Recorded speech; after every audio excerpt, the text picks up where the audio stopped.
নরেন্দ্র মোদী এই যে সারাক্ষণ এত হিন্দু হিন্দু করে যাচ্ছেন, আসলে হিন্দুদের জন্য এখন অব্দি তিনি কি করতে পেরেছেন? এটা হচ্ছে বাংলাদেশ, পাকিস্তান কিংবা আফগানিস্তান থেকে আসা হিন্দুদের একটা গণপ্রশ্ন। এখন আমার প্রশ্ন হচ্ছে, নরেন্দ্র মোদী হিন্দুদের নিয়ে আর কি করবেন? সবার বাড়িতে নিজের পায়ে হেঁটে কি নাগরিকত্বের সার্টিফিকেট পৌঁছে দিয়ে আসবেন? এর পরেও কিছু নির্লজ্জ বাঙালি হিন্দু মুচকি হেসে হয়তো বলেই বসবেন যে সেটা দিয়ে গেলে হয়তো মন্দ হয় না। এটা হাসির কথা নয়। Welcome to motivation centre. আমি শুভাশিস মজুমদার। আর আপনারা থাম্বনেল দেখে নিশ্চয়ই বুঝতে পেরেছেন আজকের আলোচনার বিষয়বস্তু কি। তো ভিডিওটি ভীষণ ইনফরমেটিভ হতে চলেছে, তাই ভিডিওটি যাদের ভালো লাগবে প্রথমে একটি লাইক করবেন এবং শেয়ার করে দেবেন আপনার প্রিয়জনকে, যাদের এই ভিডিওটি ভীষণ প্রয়োজন। আর চ্যানেলে যারা নতুন এসেছেন তারা অবশ্যই সাবস্ক্রাইব করে বেল নোটিফিকেশনটি অল করে রাখবেন, যাতে করে এরকম ভিডিও নোটিফিকেশন সবার আগে আপনার কাছে পৌঁছে যায়। তো একটা বিশেষ ধন্যবাদ জানাই আপনাদের সবার আশীর্বাদে আমার চ্যানেল আজকে মনিটাইজ হয়ে গেছে, 1K সাবস্ক্রাইবার, এবং আমার ওয়াচ টাইম আগেই কমপ্লিট হয়েছিল।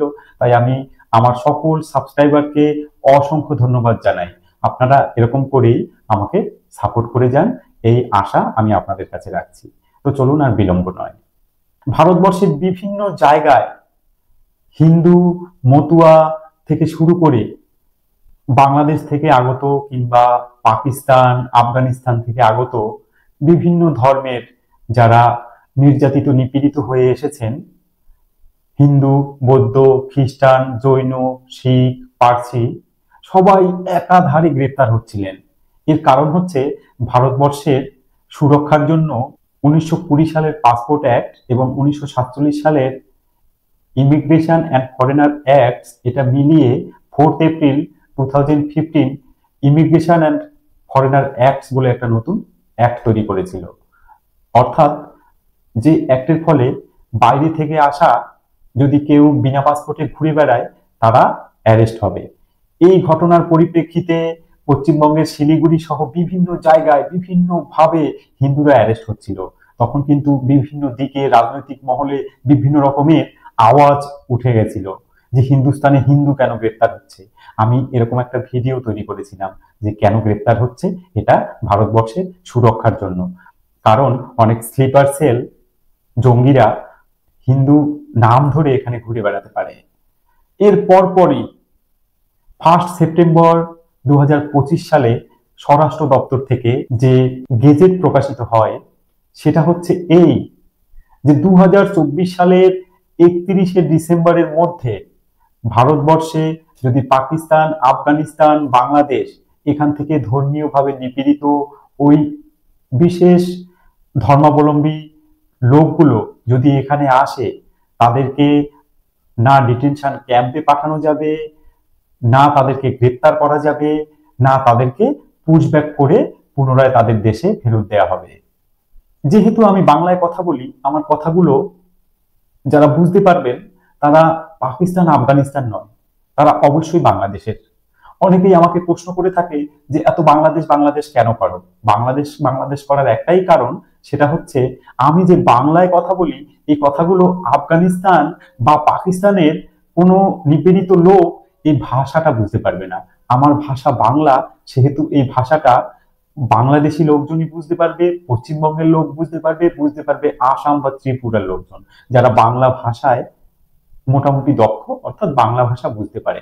এছাড়াও বিভিন্ন জায়গায় যেখানে বাঙালিরা রয়েছে তারাও কম বেশি বুঝতে পারবে, বা যারা বাংলা শিখেছেন। যারা হিন্দু, বৌদ্ধ, জৈন, শিখ, ইসাই, পার্সি, এদেরকে কিন্তু ভারতবর্ষে কোন রকম আর হেনস্থার শিকার হতে হচ্ছে না। অর্থাৎ হিন্দুস্তানে আর কোনো হিন্দু গ্রেপ্তার হচ্ছে না, অর্থাৎ হিন্দুস্তানে হিন্দু এখন নিরাপদে বসবাস করবে, যারা 2024 সালের 31শে ডিসেম্বরের মধ্যে এসেছে। আপাতত এটাই শেষ সংবাদ। এবং এখনো অব্দি সিএএ তে এরা অ্যাপ্লাই করতে পারবে না 2014 সালের পরে যারা এসেছেন, কিন্তু খুব শীঘ্রই যদি আইন তৈরি হয়ে যায় বা সংসদে বিল পাস করা হয়ে যায়, তারাও কিন্তু অ্যাপ্লাই করতে পারবে সিএএ তে। এছাড়াও যারা 2024 সালের মধ্যে এসেছেন তারা 1955 সালের সিটিজেনশিপ অ্যাক্ট অনুযায়ী ন্যাচারালাইজেশনে অ্যাপ্লাই করতে পারবেন। এটার সময়সীমা আগে 11 বছর ছিল, তারপরে এটাকে কমিয়ে 7 বছর করা হয়েছে, এখন 5 বছর করা হয়েছে। এদেরকে যেহেতু গ্রেপ্তার করতে পারবে না, এরা নিশ্চিন্তে এখানে বসবাস করতে পারবে। যারা বাইরে থেকে এসছেন তারা যে পাসপোর্টে আসুক কিংবা ইল্লিগাল ভাবে আসুক, তারা সবাই এখানে ভারতের নাগরিক একদিন হতে পারবে, এই ব্যবস্থা করে রাখা হয়েছে। সিএ তে অ্যাপ্লাই করতে পারুক বা না পারুক, তাদেরকে কোনো রকম পুলিশি ঝামেলা, পুশব্যাক বা ডিটেনশন ক্যাম্প এখানে তো পাঠানো হচ্ছে না। এরা যদি শান্তিতে নিরাপদে দেশের, ভারতবর্ষের কথা ভেবে যদি কোনো রকম ক্রিমিনাল কেস বা ক্রিমিনাল অ্যাক্টিভিটিতে না জড়িয়ে সুন্দরভাবে এখানে থাকতে পারে বা থাকতে চায়, তাহলে খুব শীঘ্রই এরা ভারতের নাগরিকত্ব পাবে। এটাই হচ্ছে আমার আজকের আলোচনার বিষয়বস্তু, অর্থাৎ ভারতবর্ষে তথা হিন্দুস্তানে হিন্দু সুরক্ষিত। আজকের ভিডিও এই ছিল। সবাই ভালো থাকুন, সুস্থ থাকুন এবং চোখ রাখুন পরবর্তী ভিডিওতে।